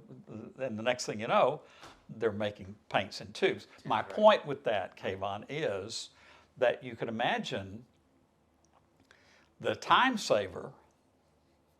If I'm a Degas or Monet and I have an opportunity to buy some of the basic colors in tubes, shoot, man, I'm going to paint Van Gogh painted 1 year. He only painted for 10 years, but one of those years he painted over 200 pictures in 1 year. 1 year, that's a lot. Wow. He wouldn't have done it without The tubes. paint and tubes. Right. My point is, we're always coming up with ways to speed up the process or make it more efficient or whatever, airbrush or whatever you want to call it. Right. So I think that so in a way I'm looking at this AI stuff as another medium. What I think is happening so far, like if you, there was an Instagram site that just everybody could just send in suggestions to them and that. And when I first read about it, I thought, well, that might be kind of interesting to look at. And then the kinds of stuff that I saw were like still life in a wind tunnel. You know, like, and they're Funny ideas, they're creative ideas. Mother and child portrait in a Bridget Riley style. You know, like. No, Okay. I do have Just kind of, it's like, they're sort of like cartoons, most of them. So I do have a thought behind that as well. So if we think about it from a perspective of, it's taking a whole bunch of styles that already exist, neoclassical, impressionism, modernism, whatever, all those Surrealism, I can see as being really popular with it the could AI be, kind yeah, of thing. could be. Yeah. So all of those styles, all of the images that already exist, I don't think, I can't foresee the AI generated making something new, Right. like as in a new style, because it's always using, unless the AI is the style itself. But in perspective, Well, how would that work? I mean, you just say artificial intelligence. I don't know. I mean, I'm just thinking about it from a perspective of, I don't think the thing is going to generate that. it's not. It's not. We will have to Program. categorize it or program it as, oh, this is this new style. Right. But it's always using something that exists. Like Yes. cognizance is that perfect example. As an artist, you're creating something from experiences or nothing. Like you have emotion and passion behind it that the computer does not. Right. The words that are being input, there's no tone, enunciation, there's no passion behind those words. The AI thing has no personal history. No personal history, just the data that it's fed. Right. Right. So I guess, I mean, it's something to think about. So it hasn't, I don't think it's going to replace the artist, the creative mind that we see or describe as an artist. But I just feel for, I guess I'm worried about what an artist really, how taking credit for the AI generator. Like the I artist can takes see- credit for it. I can see how an illustrator Yeah.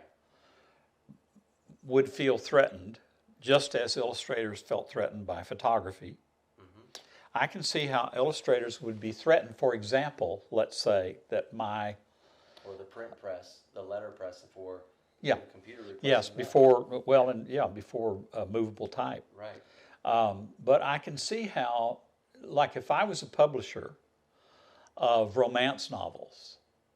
And half of my sales determined on those kitschy paintings on the covers of lovers embracing and or going off into the Sahara together, or carrying a dead lion over their, whatever it might be. I can see how they might feel threatened if and how A publisher could just an unscrupulous type in words. publisher who wants to just do away with his art department. He goes, well, hell, I'm just going to talk to the machine. Right. I want a cute couple standing on the edge of a cliff looking out over the ocean with the Titanic sinking in the background. Well, I guess you could tell the IA to do all that. Yeah. But then you're going to have to go, okay, I'd like it in a neoclassical style. I want it, Right. I want it to look like Edward Hopper. Keep tuning it. Yeah, you have to keep tweaking the damn thing. Right. I don't know. So far I haven't been impressed in that, and I think you just touched on one of the most important things about it is that whatever it does is not going to be new. Yeah, it's always based on past. Yeah. Right. Everything that's already been done. Yeah. And in art school we're taught, well, from the art perspective, everything's already been done. Unless there's a new medium that comes out that allows new work. Well, to emerge. your brain. Your brain is Your brain uses, say, geometry. What much of my work, what I've tried to do, is to use some of the kind of de Stijl or Mondrian-driven kinds of designs, along with more natural kind of fluidity of paint that occurs within the same frame. And so much of I've done a lot of paintings that have organic shaped edges with geometry on the inside, rather than, as my youngest son Ben told me many years ago, he said, well, Dad, that's what you figured out. You've taken what is traditionally a rectangular frame and you've put it on the inside, and you've taken the traditional interior of a painting, which is normally organic, and you put it on the outside, which I thought, thank you, Ben, that's pretty cool. That's a very good observation. And so I did those. Most of those are done on carved styrofoam, and they've had very people like them. They're interesting. I did a lot of sectional pieces with them, and they'll last forever. It's acrylic on. Now I'm talking about styrofoam, not polystyrene. That is not styrofoam. Styrofoam is a linear extrusion, pressed under much pressure, and you can carve it. And, theater departments use it to display, like you want the hanging walls of Babylon behind you or something. You just do it all in styrofoam. Movie props. It's great, and I love painting on it, and have done that for quite a while. The medium was new, but also the way I'm using it was based on I had a Fulbright years ago to Holland, and we were bivouacked, if you will. We stayed on PC Hofstraat Street, which ends in the Vondelpark in Amsterdam. And on the Vondelpark is where the Stedelijk Museum is, that has all of the works of Mondrian and Theo van Doesburg and Rietveld, the architect, all that wonderful neoplastic stuff. And I just went nuts for it. And then years later, I had, in a lot of my sketchbooks, I had my sketches and drawings that I'd done during this sabbatical that I had to Greece and Italy, of all of these ruins. And I had drawings of like columns that had fallen down, bits and pieces of, like, how in the museums you'll get like a mosaic, and they'll be like part of the mosaic and then a blank wall and then the rest of it. And I loved that idea. So that's what I did. I did these sectional paintings on styrofoam that, some of them would be like maybe 21 feet across and weigh like 2 pounds. For the whole Not thing. the traditional And canvas. so, and they're, at least 2 inches thick, and they look like big pieces of fallen murals or stone. Big, Some of them looked like slate. The biggest show I did of that, I had a show in Wilmington, North Carolina, And there were over 20 pieces in that show that my friend Carl Williams helped me crate. We built crates for them and sent them up, and they were all like that. And that I loved the idea of having an organic edge as a frame and a geometric center. Now, I didn't use Mondrian's colors. All of my colors that I used were like modern colors, Right, right. and colors that he would not have used, that I used. There was an interesting, I read an interview with Richard Diebenkorn, who's one of my heroes, and learned a lot by studying the works of Diebenkorn and Wayne Thiebaud, who were both big fans of Matisse, by the way. But so anyway, this interviewer was talking to Diebenkorn and had asked him, he said, wouldn't you like to have been painting in the Renaissance? So Diebenkorn goes, no. And he says, well, you wouldn't? And he goes, no. He said, why not? He said, well, they didn't have a good mint green.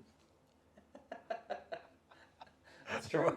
There wasn't a good mint green for them. Right. Yeah, I mean, colors change. Yeah. AI is something new. I Yeah. mean, but it's a medium that depends on somebody Right now. telling it what to do. Yeah. Well, yeah, okay, there's the scary that's part, the- right? And I've got Blade Runner going through my head. I've got, like, is there a replicant coming that I don't know? Are you real right now, Kayvon? Are we in the Matrix? Are you a three-dimensional projection of yourself?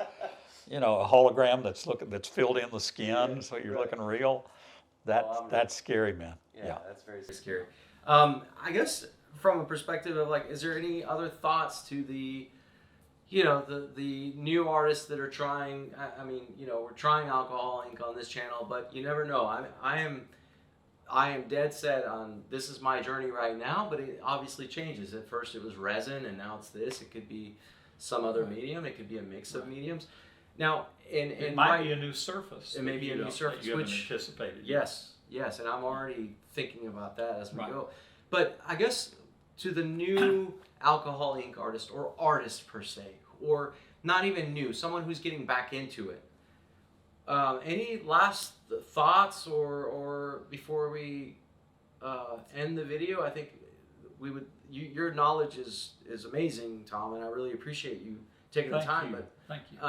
I'm kind of curious as to these. There's a lot of artists out there from vast levels of experience that Right. watch this channel and are intrigued by what I'm doing with Alcohol Inc. and they want to see how they can explore it with their medium, with their type of work. Any thoughts that you'd like to add? I think that it's what happens to artists is that they are periodically challenged with new mediums. They're periodically challenged with social upheaval. I mean, all art is done within a particular moment of cultural history that's affected by stuff that's going on, like the pandemic that we've talked about.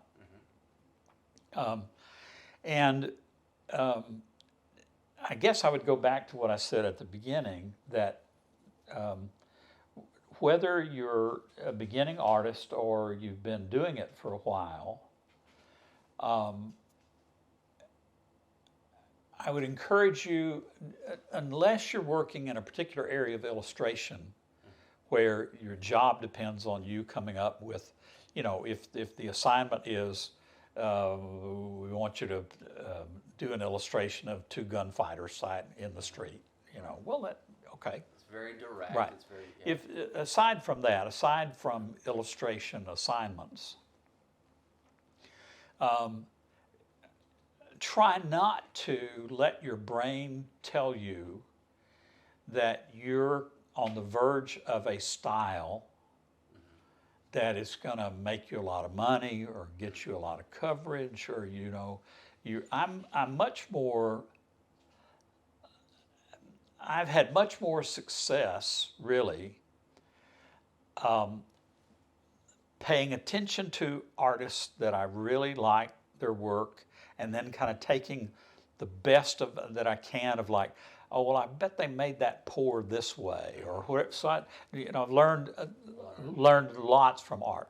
I also know that there's an intuitive side of me that much of what I do is based on colors that I loved as a child, or types of movement that I saw in nature that I loved as a child.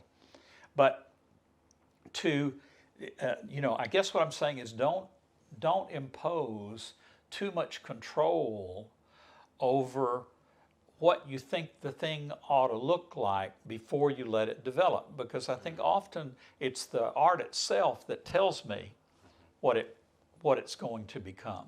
And so be open to what you see the materials doing, what you're learning new about the materials.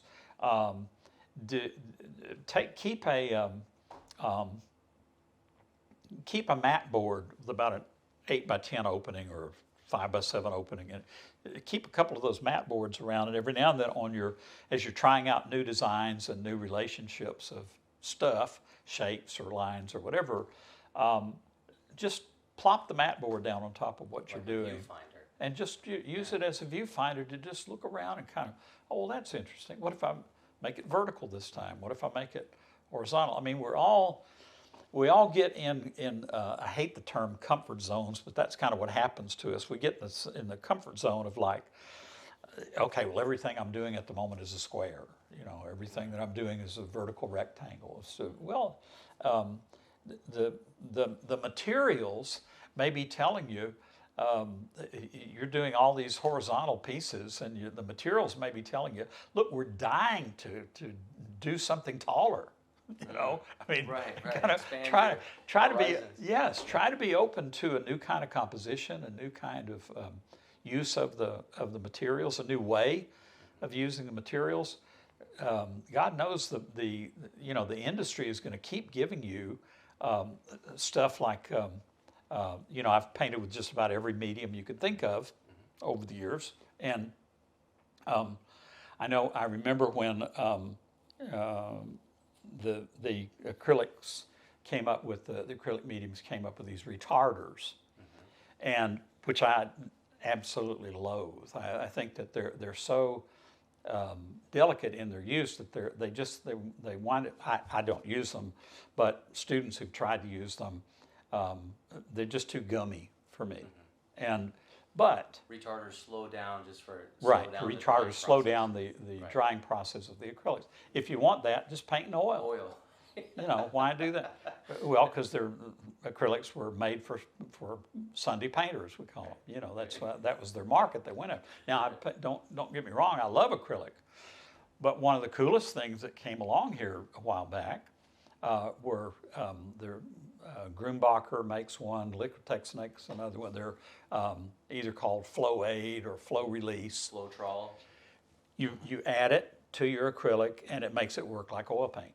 It makes it fluid. If you put Flow Aid or Flow Release on your fingers, it feels like oil. Yeah.